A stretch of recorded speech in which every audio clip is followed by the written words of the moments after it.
It's cold enough to wear sweaters. It is 9:30 a.m. and I have laundry going. I worked out this morning. It's been a good morning and it's going to be a good day.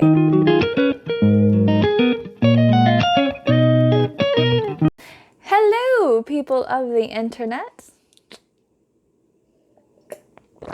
My name is Ronnie Joe and I'm a registered dietitian who does things here on YouTube. Welcome back to my channel. Today's video is all about the ketogenic diet.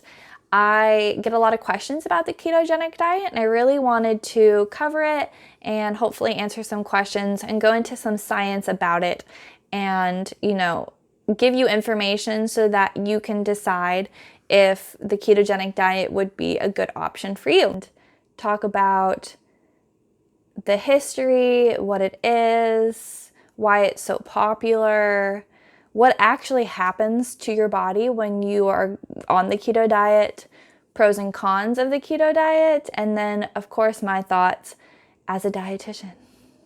With every video, but especially this video, I want to throw the disclaimer. With the keto diet, it is important to talk to a healthcare professional who knows you. Yes, I am a dietitian, but I don't know you and I am a stranger to you. So please go talk to a healthcare professional who knows you personally before taking advice from strangers on the internet. Educational and entertainment purposes only. Thank you. Thank you. So, a brief history on the keto diet. The traditional ketogenic diet, it's been around for actually a long time, like 100 years. And it is mainly used for people with epilepsy, primarily children with epilepsy. In the 1920s, they realized that by being in ketosis, you would slow down neuron firing and you would help protect people from having seizures. So the Atkins diet, if y'all remember that from 20, 30 years ago, it is kind of like the precursor to the ketogenic diet. It was the first mainstream low carb diet. And then there was this brief thing called the last chance diet, but it was an all liquid diet and it was not great for you. A lot of people died. So now we have the modern day keto diet. Like I said, there's different variations of it. Classic keto is about 90% of your energy from fat, 6% of your energy from protein, and 4% of your energy from carbohydrates. Now there are different variations, especially nowadays, but the general rule for all of them are that you have to consume less than 50 grams of carbohydrates per day. Why is it so popular? So any diet stems from a dislike in our body. I talk about diet culture extensively on this channel. And in this social media world we live in, instant gratification is very important. And one of the reasons the ketogenic diet is so popular is because you have that instant gratification of losing weight really, really fast, short term. It also kind of does the opposite of everything we've been told our whole lives. We were told to stay away from fat and to eat our vegetables, and the ketogenic diet basically says eat all the fat you want and don't eat any vegetables. To talk about what the keto diet actually is, kind of have to talk about how your body stays alive on a very basic level. So when we eat carbs, we eat fat, and we eat protein. Carbs, primarily sugar and starch, get made into glucose in your body, and that's floating around in your blood. And then your insulin comes in and it tells your cells to take up this glucose, and then this glucose gets made into ATP, which is our body's currency, I guess you would call it, for making energy in your body.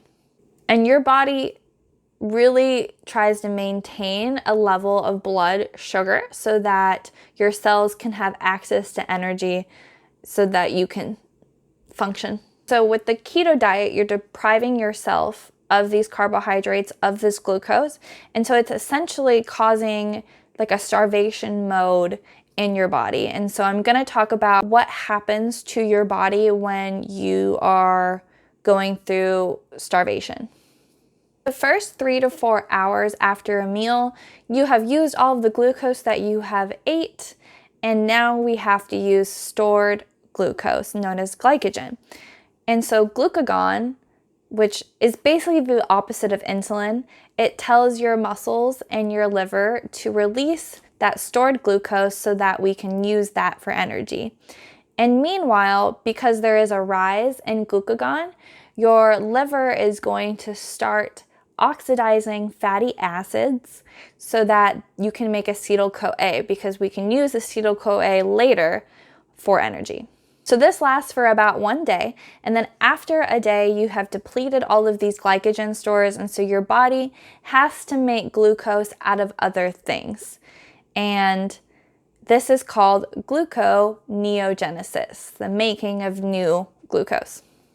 Unfortunately, we can't use fats or fatty acids to directly make glucose, and we can use protein and amino acids, but your body doesn't really want to lose that muscle mass because, of course, remember, we're in starvation mode, so it's going to try to protect the muscle mass because you need that muscle mass to run away, get more food, stuff like that.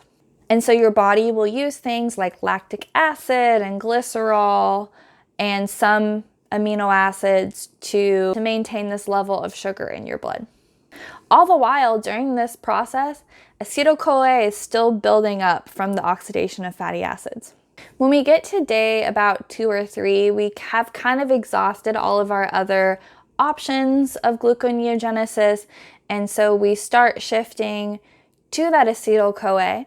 And at that point, we have enough acetyl-CoA to make that ATP that is the energy currency in your body. And so we have enough to make that. And so we start sending it somewhere else so that we can start making ketones.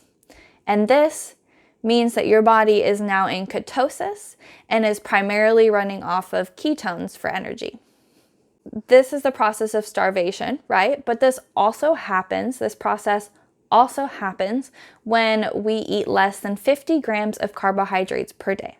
Why do we lose weight in this situation? So remember that glycogen, that stored glucose that we had? So your first 5 to 10 pounds will be lost primarily because of this and water weight.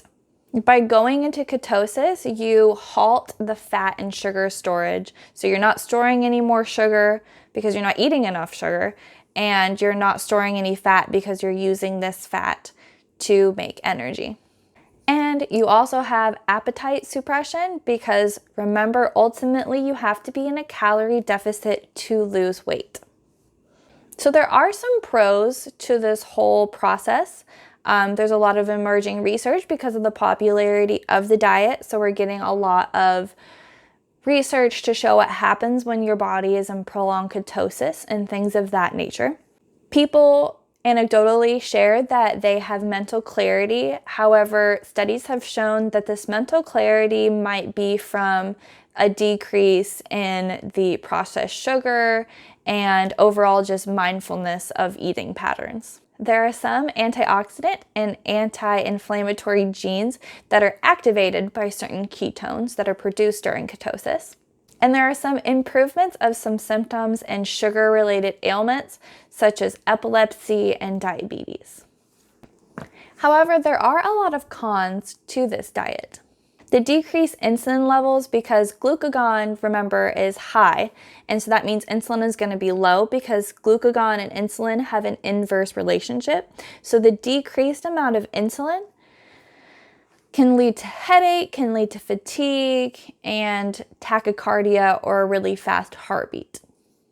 Also, because of the diuretic effect of this diet, if you don't replace sodium, you could greatly reduce the amount of potassium, and that could become life-threatening.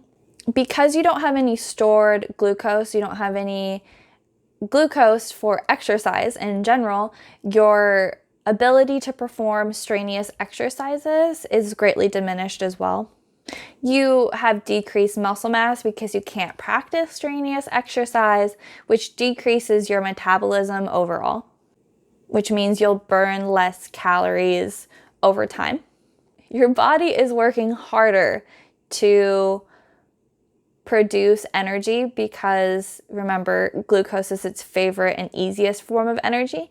And so your body is just in general working a little bit harder to do things. Traditionally, the lack of, fruits and vegetables in the ketogenic diet, you'll need to take a multivitamin and a fiber supplement.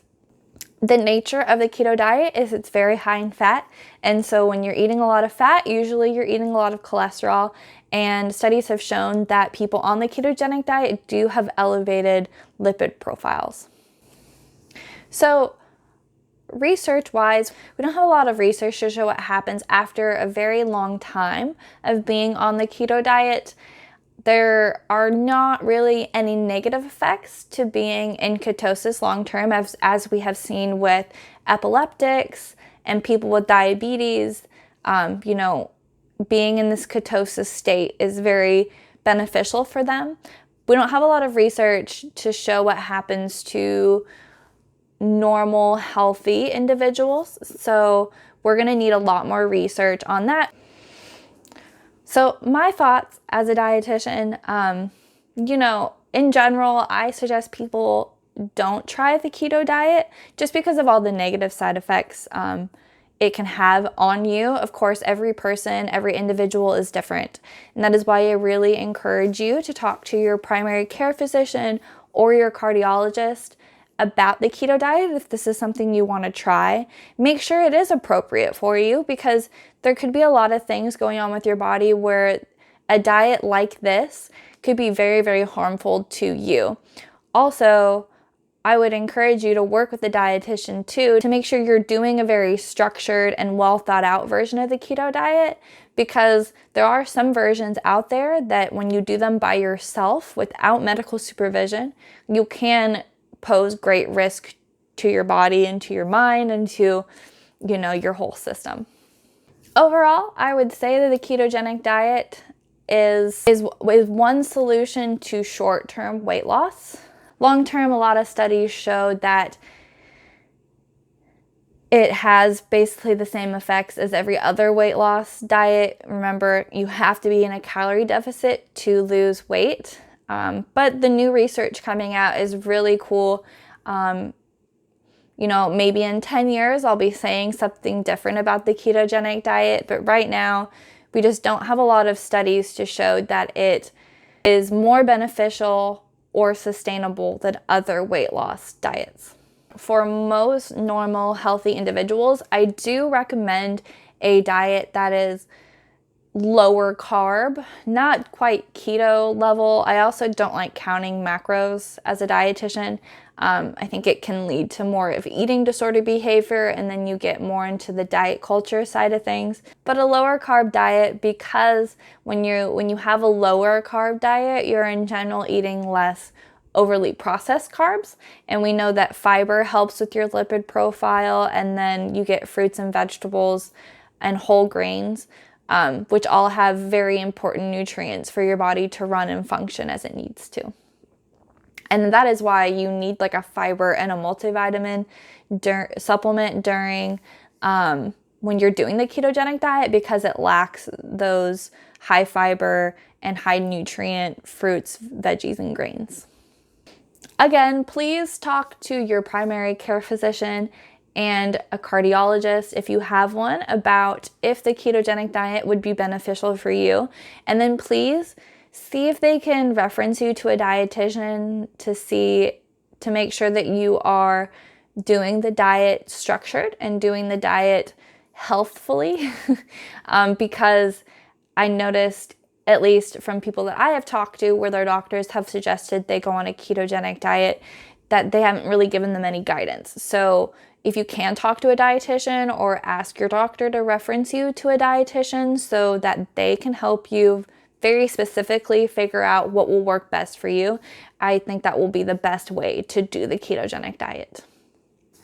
If you're here with me, if you've made it through this whole video, thank you. And You know, of course, if you have any questions, please let me know. I really appreciate you being here. Please like and subscribe if you like what I'm doing. And yeah, I will see y'all next time. Bye.